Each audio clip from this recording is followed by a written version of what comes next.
성도 여러분, 안녕하십니까? 행복한 안식일입니다. 준비된 찬양으로 하나님께 영광을 돌려드렸습니다. 하나님께서 진정으로 우리를 사랑하시는 그 사랑을 예레미야 선지자는 이렇게 표현을 했습니다. 옛적에 여호와께서 나에게 나타나사 내가 어떤 사랑으로? 영원한 사랑으로 너를 사랑하기에 인자함으로 너를 오늘날까지 이끌었도다. 그렇게 말씀합니다. 이 사랑은 영원한 사랑이라고 표현한 이 사랑은 무조건적인 사랑이고 그리고 하나님의 일방적인 그런 사랑입니다. 우리가 그것을 알 때 우리 마음 가운데 진정한 기쁨을 누릴 수가 있는 것이죠. 그래서 저는 오늘 여호와를 기뻐하는 신앙이라는 제목으로 하나님의 말씀의 은혜를 함께 나누겠습니다.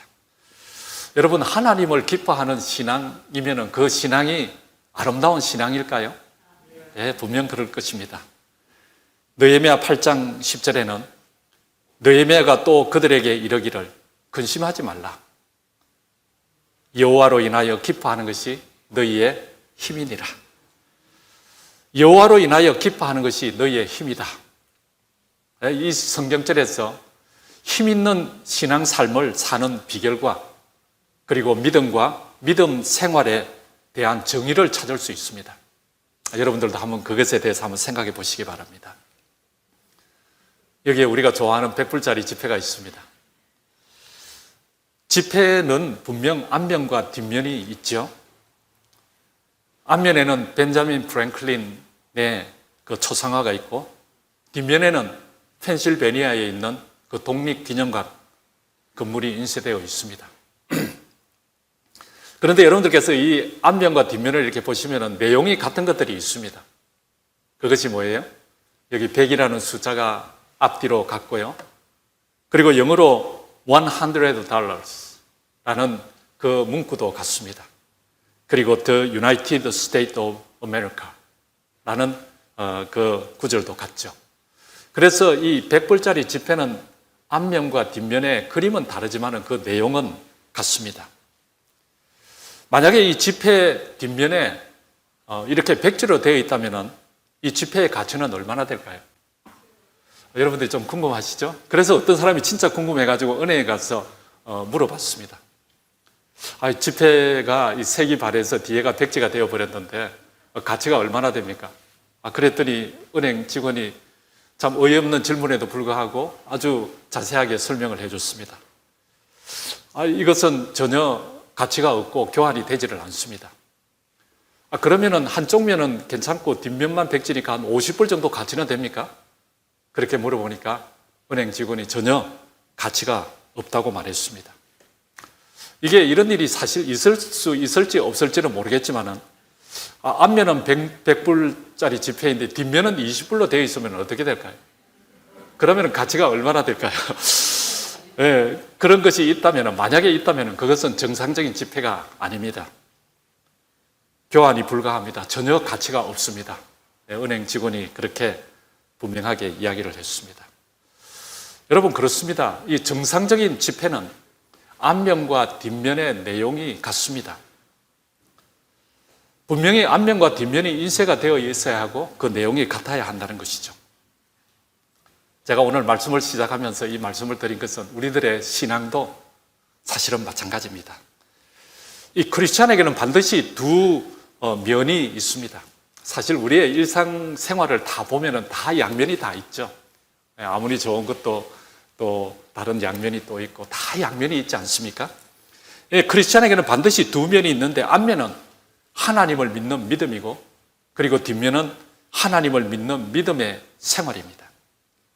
이 두 가지는 사실 절대로 분리될 수 없고 하나님을 믿는 앞뒤의 내용이 분명히 같아야 합니다. 이것이 성경 전체를 관통하는 그런 성경의 신앙의 원리인 것입니다. 그래서 야고보서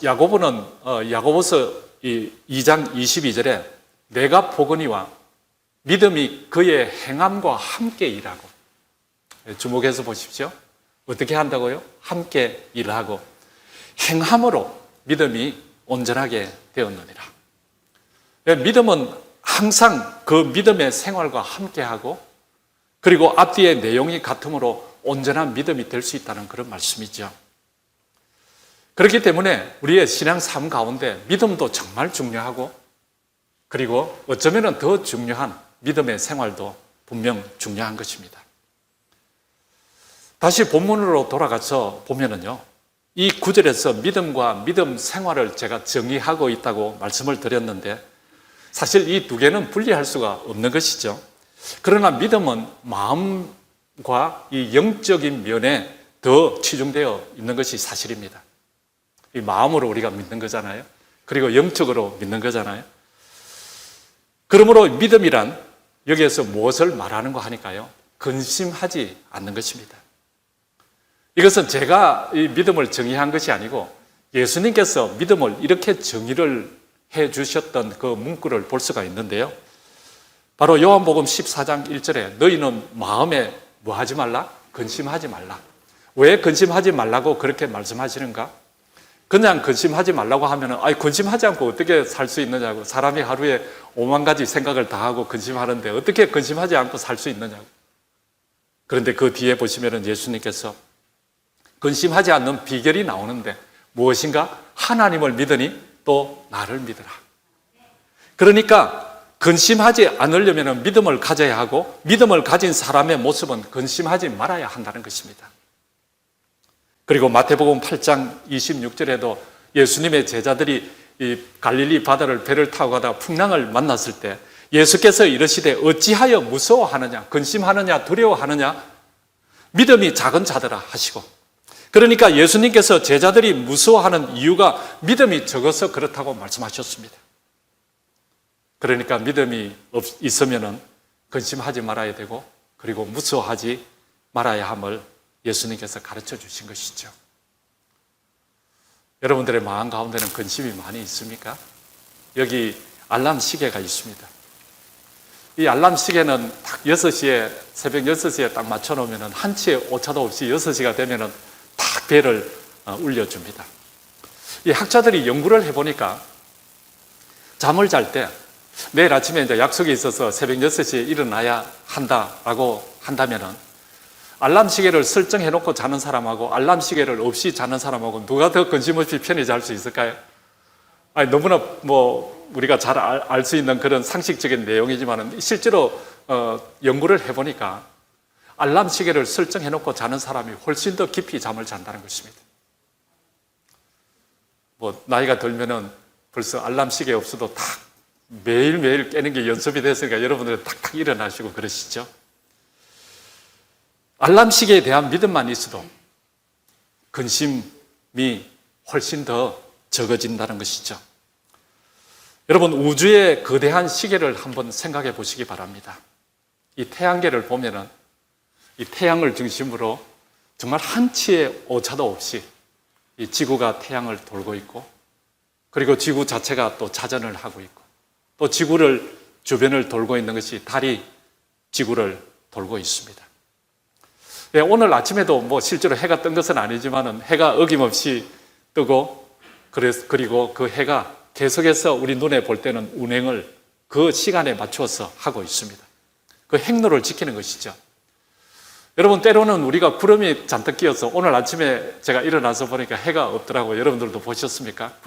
구름이 잔뜩 끼어서 해가 없었어요. 그렇다고 해가 없는 것입니까? 아닙니다. 해는 구름 속에 분명히 떠 있습니다. 그 행로를, 그 궤도를 하나님께서 조정하고 계시는 것이죠. 그래서 우리가 그 하나님을 신뢰한다면 우리는 어떤 일이 있어도 불안하지 말아야 하는 것입니다. 그래서 느헤미야 9장 6절에는 이렇게 순환합니다. 우리 한 목소리로 같이 좀 읽을까요? 잘 보이세요? 같이 읽겠습니다. 시작. 오직 주는 여호와시라. 하늘과 하늘들의 하늘과 이를 성신과 땅과 땅 위의 만물과 바다와 그 가운데 모든 것을 지으시고 다 보존하시오니 모든 천군이 주께 경배하나이다. 여러분, 아멘입니까? 하나님께서 모든 것을 다 주관하신다는 것입니다. 여러분, 이번 기 과정 공부를 잘 하시고 계시죠? 저도 한 번씩 금요일 날 이렇게 반에 들어가 보시면 아주 열심히 과정 공부를 연구하고 있는데, 이번 기 교과 총 주제가 뭐예요? 그리스도 안의 쉼입니다. 우리가 어떻게 진정한 쉼을 누리며 살 수 있는지를 매 공과마다 우리들에게 가르쳐주고 있는데요, 그 결론은 언제나 무엇이에요? 그리스도 안에서의 쉼입니다. 그래서 예수님께서는 요한복음 14장 27절에 이렇게 말씀하십니다. 평안을 너희에게 끼치노니 곧 나의 평안을 너희에게 주노라. 내가 너희에게 주는 것은 세상이 주는 것과 같지 아니하니라. 너희는 마음에 근심하지도 말고 두려워하지도 말라. 그러니까 우리가 결국 믿음은 두려워하지 않고 근심하지도 않는 것인데, 어떻게 그렇게 할 수 있는가? 어떻게 그것을 극복하고 참 평안을 우리가 누릴 수 있는가? 그것은 바로 예수님과 함께 할 때 이르러 오는 것입니다. 네, 오늘 우리 안실학교 시간에 유니스의 이름이 지원인 줄은 저는 오늘 처음 알았습니다. 지은이가 아니라 지원이죠. 네. 유니스가 간증을 할 때, 말씀을 묵상할 때 그 속에서 누구와의 관계를 생각해 보지 못하고 말씀을 묵상했다고 그랬어요. 예수님과의 관계를 생각하지 못하고 했다는 것입니다. 그런데 예수님과의 그 관계를 회복하고 예수님 안에 있게 될 때 정말 하나님의 사랑을 그가 느끼고 하나님께서 나를 이토록 사랑하신다는 것을 깨닫게 되었다는 거예요. 여러분, 우리가 어떻게 근심하지 않을 수가 있겠습니까? 그러나 우리가 근심을 이길 수 있는 그 비결은 성경이 우리들에게 분명하게 가르쳐 주는데, 누구 안에 가할 때? 예수님 안에 가할 때 참 평안과 쉼과 그리고 근심하지 않을 수가 있게 된다는 것입니다. 여러분, 오늘 모쪼록 이 시간 믿음을 가지고 예수님께로 나가심으로 여러분들이 가지고 계신 그 근심의 문제, 두려움의 문제가 해결되어지는 이 시간이 될 수 있기를 간절히 소망합니다.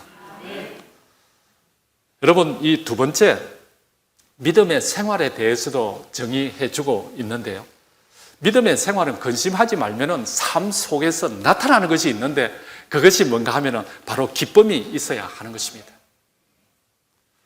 여러분, 하나님은 분명히 살아계셔서 정말 하나님을 만난 사람들은 그 마음 가운데 누구나 다 간증을 할 때 보면 그 마음 가운데 무엇이 있어요? 기쁨이 있어요. 기쁨이 있어요.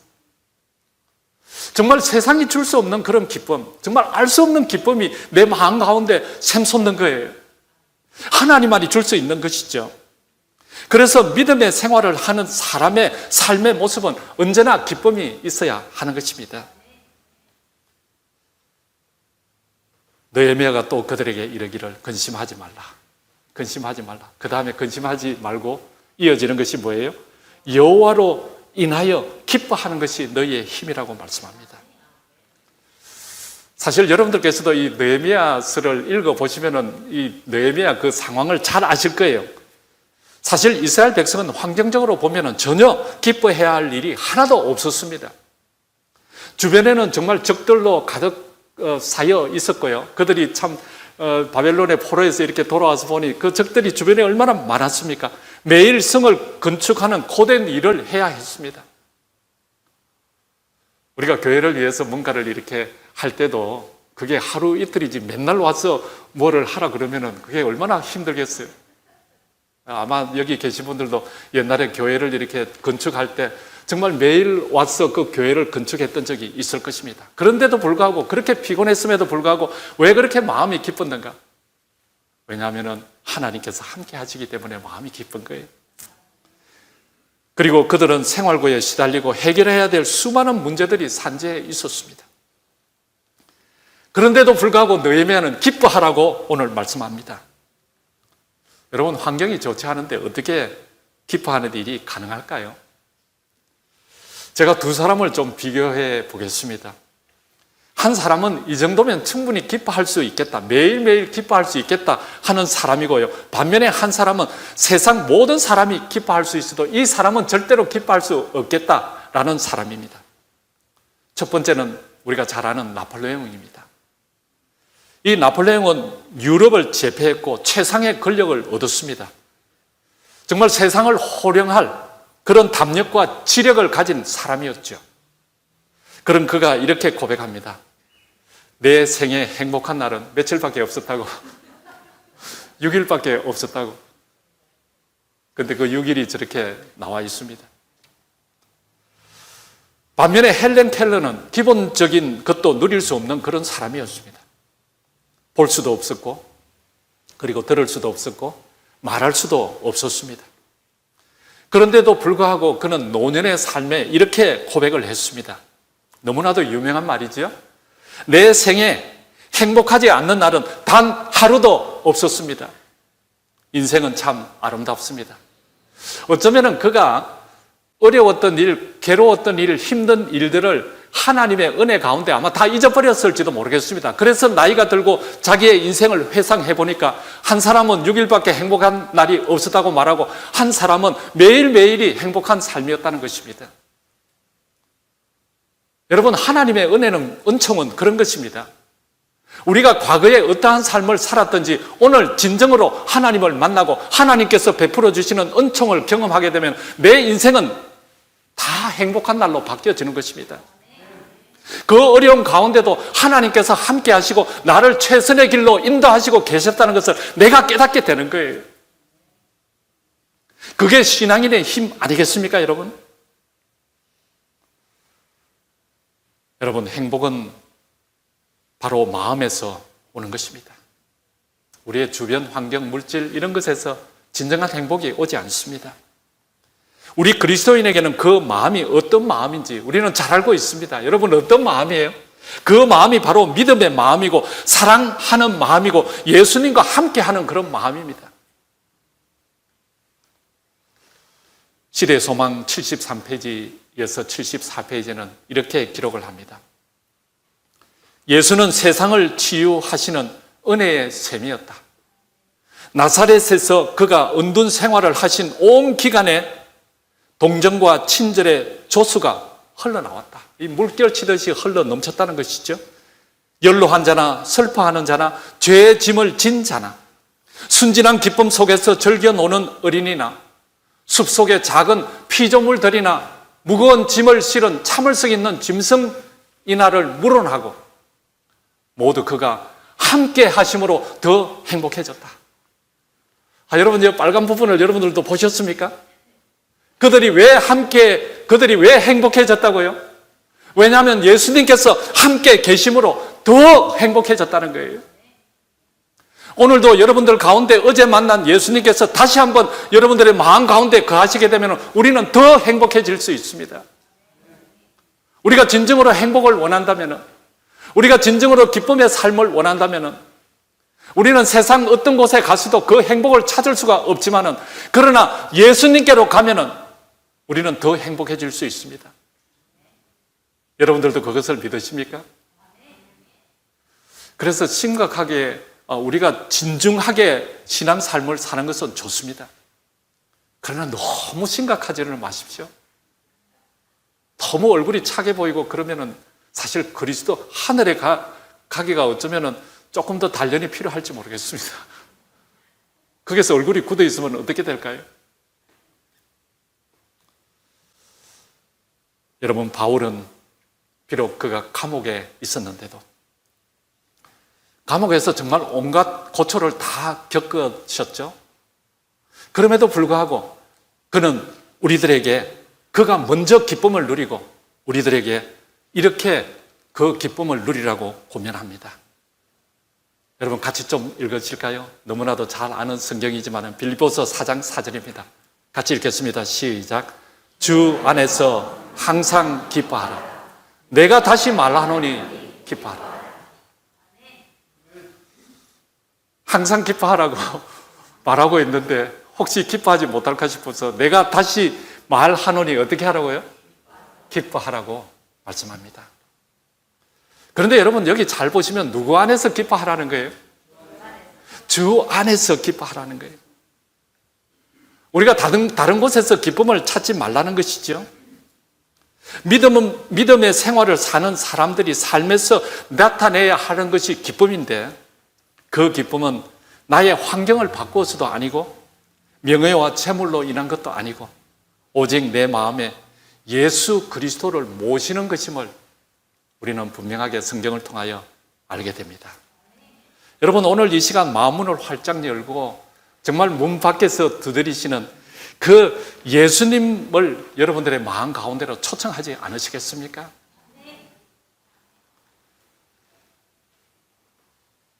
요한복음 1장 12절에는 그렇게 말씀하죠. 영접하는 자, 곧 그 이름을 믿는 자는 하나님의 자녀가 되는 권세를 얻었다. 시편 37편 4절에도 또 여호와를 기뻐하라. 그가 내 모든 내 마음의 소원을 내게 이루어 주시리로다. 여러분, 하나님으로 인하여 기뻐해 보신 적이 있으십니까? 사람들은 기뻐할 때 보너스를 타면 기뻐하고, 시험 패스하면 기뻐하고, 자녀들이 잘 되면 기뻐하고, 원하는 것을 가지면 다 기뻐하게 되어 있습니다. 그런데 이런 기쁨이 아니라 정말 내 삶 가운데 하나님으로 인하여 여러분 기뻐해 보신 적이 있으십니까? 만약에 저와 여러분들에게 그러한 순간이 오래전에 기억으로 남아 있다면 이 시간 성령 하나님께서 우리들의 마음 가운데 충만히 임재해 주셔서 여호와를 기뻐함으로 저와 여러분들의 마음의 소원도 이루어 주시는 하나님의 은혜를 경험하게 되시기를 간절히 바랍니다. 우리의 영혼이 만족하게 되는 비결이 거기에 있다는 것이지요. 여호와는 나의 목자시니 내가 어떻다고요? 부족함이 없으리로다. 여러분, 아멘입니까? 예, 여호와가 우리에게 있어야 우리가 부족함이 없는 것입니다. 여러분, 세상에 많은 꽃들이 피어나고 있습니다. 지금도 보면은 핑크색 나무에 이렇게 꽃이 피고 있고, 흰색도 꽃이 피고 있고. 그리고 아침에 왜 새들이 여러분 노래할까요? 밤에는 왜 달이 떠 있을까요? 비는 왜 내릴까요? 계곡을 가로지르는 개울물이 왜 있을까요? 왜 석양은 붉게 물들까요? 저는 이 과학자가 아니기 때문에 천정계를 과학적으로 연구해서 제가 말씀드리는 것은 아닙니다. 그러나 분명히 우리가 알 수 있는 것은 그 모든 것들이 다 하나님께서 우리들을 위하여 주신 것입니다. 하나님께서 우리를 사랑하셔서 그 모든 것을 그토록 멋지게 창조해 주셨다는 것이지요. 꽃이 향기를 품어내는 것, 우리가 그 향기를 맡으면서 하나님께서 우리에게 메시지를 주시고 말씀하시는 거예요. 너도 이렇게 아름다운 꽃의 향기처럼 향기를 드러내는, 품어내는 그러한 삶을 살아라고 우리에게 말씀하시는 거예요. 여러분, 하늘 아버지가 만든 넓은 정원에서 우리는 그 누구보다도 사실 부자로 살아갈 수 있습니다. 그래서 더욱 하나님의 사랑을 생각하면 우리의 가슴이 벅차게 되는 것이죠. 정로의 계단 10페이지는 이렇게 기록을 합니다. 하나님은 곧 사랑이시라. 는 문구는 방십방십 피는 꽃 봉우리마다 뾰족뾰족 돋아나는 풀상마다 기록되었다. 공중을 즐거운 노래로 충만케 하는 아름다운 새들, 향기를 풍기는 연연하고 고운 꽃들, 잎이 청청하게 무성한 수풀의 교목들, 이 모든 것은 우리 하나님의 인정이 있고 차부적인 근거와 그 다음을 여러분 보시기 바랍니다. 그 다음이 뭐예요? 그 자녀를 행복되게 하시려는 그의 갈망을 증거하는 것이로다. 것이다. 아멘. 정말 기가 막힌 표현이지 않습니까, 여러분? 천년계를 보면 오늘 우리도 그것을 느낄 수가 있는 것입니다.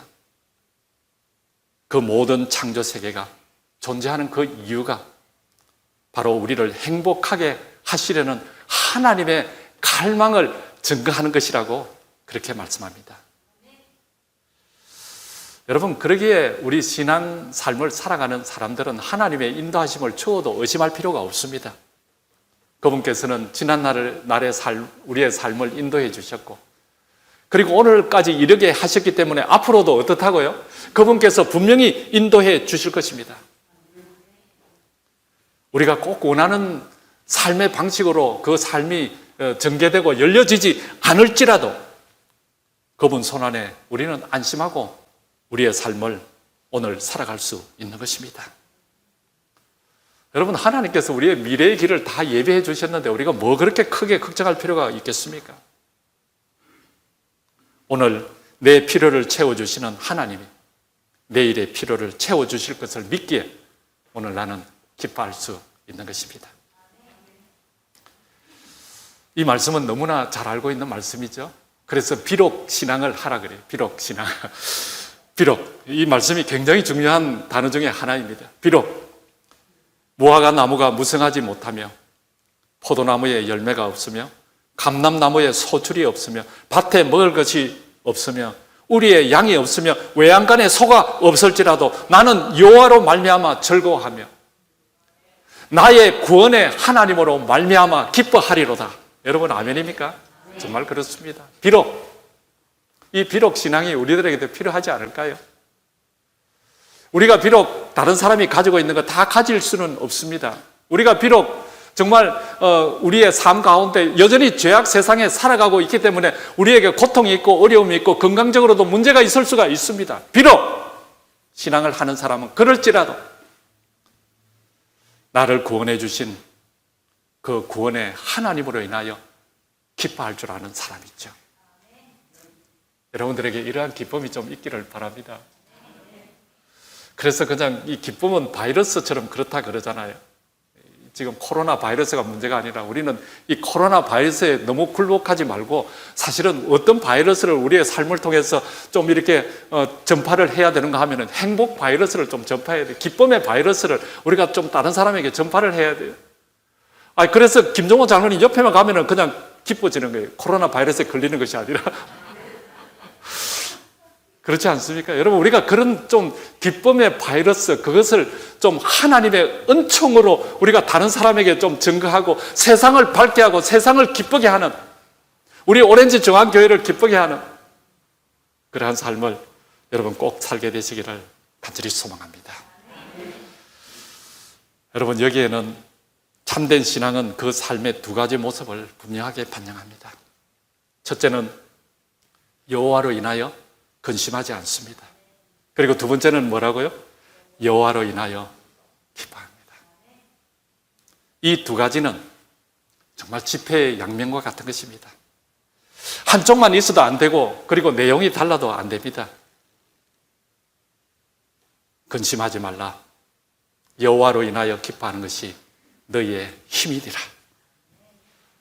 여러분들도 신앙삶을 살아가면서 여호와를 기뻐함으로 그리고 여호와로 인하여 근심하지 않음으로 우리의 신앙삶에 힘을 얻는 생명력 넘치는 그러한 신앙삶 꼭 살 수 있게 되시기를 간절히 소망하면서 말씀을 드리겠습니다.